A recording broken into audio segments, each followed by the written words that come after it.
तो इस मूवी के स्टार्टिंग के अंदर हमें रणबीर कपूर और उसकी फैमिली दिखती है, जहाँ पर हमें ये पता लगता है कि मूवी के अंदर रणबीर कपूर का नाम रणविजय सिंह है और इसके फादर जो कि अनिल कपूर है उनका नाम बलबीर सिंह है। और अनिल कपूर यानी कि बलबीर सिंह इंडिया के सबसे अमीर आदमी हैं, जिनकी स्वास्तिक नाम की एक बहुत बड़ी कंपनी है। यहाँ पर हम ये देखते हैं कि रणबीर कपूर अपनी फैमिली से बहुत प्यार करता है और स्पेशली वो अपने डैड से तो बहुत ही ज्यादा प्यार करता है, मतलब कि वो अपने डैड के लिए कुछ भी कर सकता है। लेकिन रणबीर कपूर जिसका नाम रणविजय है, उसके फादर बलबीर सिंह उससे कुछ खास प्यार नहीं करते और वो मोस्टली अपने काम के अंदर ही बिजी रहते हैं, जिस वजह से वो रणविजय को ज्यादा टाइम नहीं दे पाते। लेकिन तभी रणविजय को ऐसा लगता है कि उसके डैड इस पूरी दुनिया के सबसे बेस्ट डैड है। आगे मूवी की स्टोरी में हम ये देखते हैं कि रणविजय के घर के अंदर एक फैमिली फंक्शन होता है, जिसके अंदर उसकी बहन और उसके जीजा भी शामिल होते हैं। लेकिन अपनी बहन की वजह से रणविजय का अपने जीजा से थोड़ी सी बहस हो जाती है और यहीं पर हमें पता लगता है कि रणविजय अपनी बहन से भी कितना प्यार करता है। इसके बाद ही हमें रणविजय और उसकी बहन की बैक स्टोरी दिखती है, जो कि काफी साल पहले की होती है, जहाँ पर रणविजय स्कूल में पढ़ रहा होता है और उसकी बहन कॉलेज में होती है।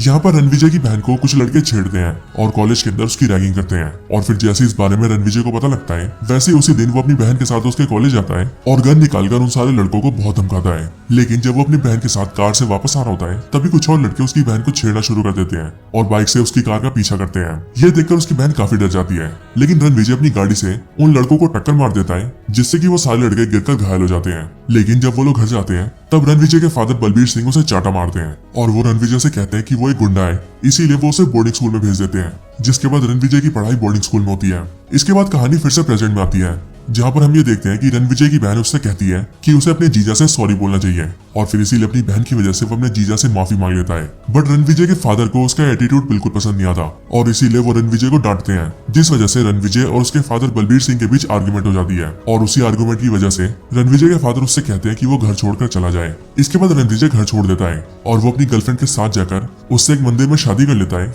और उसके साथ सीधा यूएसए में शिफ्ट हो जाता है। इस मूवी के अंदर रणविजय की वाइफ रश्मिका मंडाना है, जिसका मूवी के अंदर नाम गीतांजलि होता है। यूएस में रहने के दौरान उनके बच्चे भी होते हैं और वो वहाँ पर काफी खुश रहते हैं। लेकिन फिर इसके अगले सीन के अंदर हमें यह दिखाया जाता है कि कहानी के 8 साल बीत चुके हैं। 8 साल बाद हमें रणविजय का एक बिल्कुल ही नया लुक दिखता है, जिस नए लुक के अंदर उसके बाल बिल्कुल लंबे होते हैं और अब उसने बियर्ड भी रख ली होती है। और वो हमें दिखता है सीधा इंडिया के अंदर, जहाँ वो अपने कई सारे आदमियों को अपने साथ लेकर सीधा एक ऑफिस की बिल्डिंग में जाता है और वहां घुसकर अपने जीजा को जान से मार देता है। और फिर यहीं पर मूवी के अंदर एक बड़ा सवाल ये आ जाता है कि आखिरकार रणविजय ने अपने जीजा को क्यों मारा। इसके बाद इस चीज को एक्सप्लेन करने के लिए कहानी कुछ महीने पास्ट में जाती है, जहां हम ये देखते हैं कि रणविजय को ये खबर मिलती है कि उसके डैड को गोली मार दी गई है। ये खबर सुनने के बाद रणविजय अपनी फैमिली के साथ इंडिया आता है और अपने डैड से मिलने के लिए जाता है, जो कि इस टाइम पर हॉस्पिटल में भर्ती होते हैं। लेकिन वहीं पर उसका जीजा उसे रोक देता है और वो रणविजय को उसके डैड से मिलने नहीं देता। यहीं पर ही वो रणविजय से काफी बदतमीजी भी करता है और इसीलिए रणविजय को अपने जीजा के ऊपर शक होता है और वो ये सोचने लगता है कि उसका जीजा एक अच्छा आदमी नहीं है,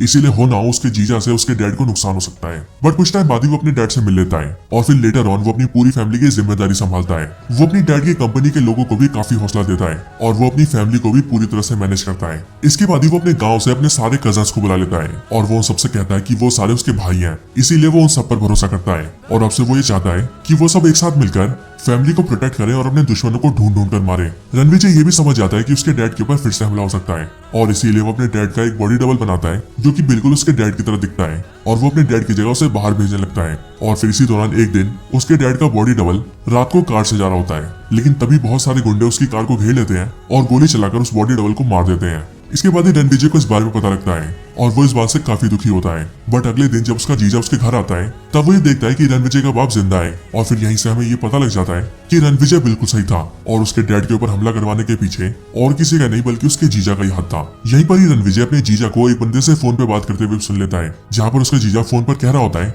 कि आखिरकार तुमने कैसा हमला किया, बलबीर सिंह तो अभी भी जिंदा है। और फिर ये सब जानने के बाद ही रणविजय अपने जीजा को जान से मार देता है, जिससे हमें भी स्टोरी क्लियर होती है और हमें इस बात का आंसर मिल जाता है कि क्यों उसने अपने जीजा को मारा था। इसके बाद रणविजय अपने आदमियों के साथ अपने होटल में जाता है और वहाँ पर वो कई सारे गन्स की टेस्टिंग कर रहा होता है। लेकिन तभी हम ये देखते हैं कि अचानक से रणविजय के होटल के ऊपर हमला हो जाता है और 100 से 200 लोग उसके पूरे होटल के अंदर घुसकर फायरिंग करने लगते हैं और यहाँ पर वो रणविजय को मारने आए होते हैं। लेकिन रणविजय और उसके सारे आदमी मिलकर उन सबसे फाइट करते हैं और फिर उसके बाद ही हमें ये वाला आइकॉनिक सीन दिखता है, जिस सीन के अंदर बहुत ही कमाल की फाइट होती है। इस फाइट सीन के बाद रणविजय और उसके आदमी सारे दुश्मनों को मार देते हैं और जो बंदा इन सबका हेड होता है रणविजय उसे भी मार देता है। बट यहीं पर उसे ये पता लगता है कि उस आदमी का एक भाई भी है और वो ये सब अकेला नहीं बल्कि भाई के साथ मिलकर ही कर रहा है। लेकिन इस फाइट की वजह से रणविजय को कई सारी गोलियां लगी होती है, जिस वजह से उसके हार्ट में कई सारी कॉम्प्लिकेशंस आ जाती हैं और इसीलिए उसके दिल को निकालकर किसी और के दिल को फिट करना पड़ता है। हालांकि डॉक्टर्स रणविजय की जान बचा लेते हैं, लेकिन जब वो पूरी तरह से ठीक हो जाता है तब रणविजय के पास एक लड़की मिलने आती है, जो कि रणविजय से कहती है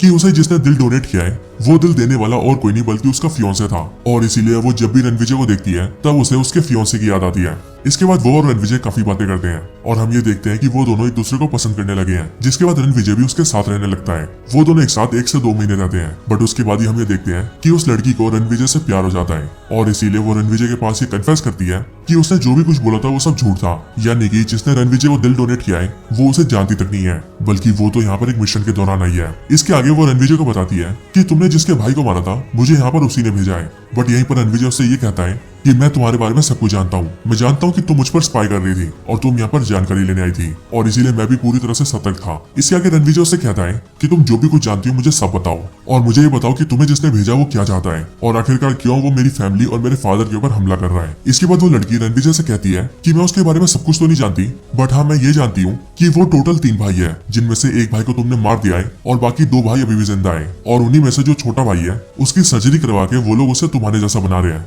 मतलब कि प्लास्टिक सर्जरी, जिसके बाद वो तुम्हारी तरह दिखेगा। और उसका प्लान ये है कि वो अपने छोटे भाई को तुम्हारे घर भेजेगा और तुम्हारी जगह दिलवा देगा, और उसी दौरान वो मेरे जरिए तुम्हें बिजी रखेगा, जिस टाइम पर उसका भाई जो कि तुम्हारी तरह दिखता होगा वो तुम्हारे फादर को मारेगा, तुम्हारी वाइफ को मारेगा, तुम्हारे बच्चों को मारेगा और तुम्हारी पूरी फैमिली को मार देगा, और इस तरह से वो तुम्हें बहुत ज्यादा तड़पाना चाहता है। इसके साथ ही वो लड़की रणविजय को ये भी बताती है कि मैं ये जानती हूँ कि वो तुम्हारा करीबी है, और वो इसीलिए क्योंकि वो तुम्हारे फादर को चाचा कहता है, और हाँ वो तुम्हारे दादा को भी जानता है। ये बात सुनते ही रणविजय सीधा अपने दादा के पास जाता है और वो अपने दादा और पापा से बात करते हुए उनसे पूछता है कि आखिरकार हमारी फैमिली के अंदर कोई झगड़ा हुआ था क्या। जो सुनकर उसका दादा उसे ये बताता है कि असल में उसके दादा 3 भाई थे, जिनमें से उसके बड़े भाई गाँव में रहते थे और वो अपने छोटे भाई के साथ शहर में आया था और इस कंपनी को स्टार्ट किया था, लेकिन उनका छोटा भाई धोखेबाज था और उसने उन्हें कई बार धोखा दिया था और इसीलिए उन्होंने उसे कंपनी से निकाल दिया था, जिसके बाद ही उनके छोटे भाई ने देश छोड़ दिया था और रिलीजन चेंज करके उसने 2-3 शादियां कर ली थी, जिसके बाद उसके कई बच्चे भी हुए थे, बट लेटर ऑन वो डिप्रेशन में आ गया था और उसने खुद को जलाकर सुसाइड कर लिया था। मेरे भाई के मरने के बाद उसका बेटा हमारे पास आया था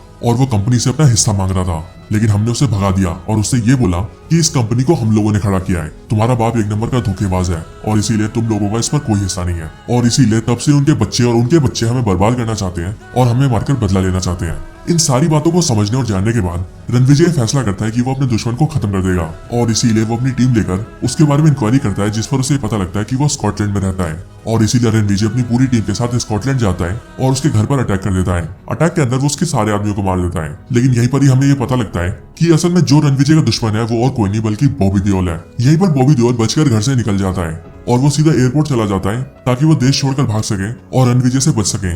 लेकिन रणविजय उसका पीछा करते हुए सीधा एयरपोर्ट पहुंच जाता है और वहां जाकर उसे पकड़ लेता है। यहीं पर रणविजय के आदमी बॉबी देओल को मारने वाले होते हैं, लेकिन रणविजय अपने आदमियों को रोक देता है और वो सबसे कहता है कि इसे सिर्फ मैं ही मारूंगा। इसके बाद ही रणविजय और बॉबी देओल के बीच 1-on-1 फाइट होती है और फिर यहीं पर हमें कमाल का आइकॉनिक फाइट सीन दिखता है। इस फाइट सीन के अंदर पहले तो बॉबी देओल रणविजय को बहुत मारता है, लेकिन फिर रणविजय बॉबी देओल को बहुत मारता है और फिर उसे बीट करने के बाद वो उसे एक मौका देता है। वो बॉबी देओल से कहता है कि वो उसे आखिरी मौका दे रहा है, वो चाहे तो सुधर सकता है और उसके डैड को मारने की कोशिश छोड़ सकता है, और अगर वो ऐसा करता है तो वो भाइयों की तरह रह सकते हैं। लेकिन बॉबी देओल ऐसा करने से मना कर देता है, जिस वजह से रणविजय बॉबी देओल को मार देता है और फिर इसके बाद ही वो अपने घर वापस आ जाता है। वापस आने के बाद रणविजय बहुत खुश होता है और इसीलिए वो अपनी पूरी फैमिली के साथ दिवाली सेलिब्रेट करता है। इसके बाद वो खुशी से अपने डैड से मिलता है और फिर यहीं पर ही ट्रेलर का ये वाला सीन आता है, बट साथ ही साथ रणविजय को ये भी पता लगता है कि उसके डैड बलबीर सिंह को ब्लड कैंसर है और वो 3 से 6 महीने में मरने वाले हैं, और इसीलिए वो दोनों एक दूसरे से बहुत बातें करते हैं और रणविजय के डैड बलबीर सिंह रणविजय से माफी भी मांगते हैं। वो उससे कहते हैं कि वो जानते हैं कि वो बचपन से कभी भी उसे सही से टाइम नहीं दे पाए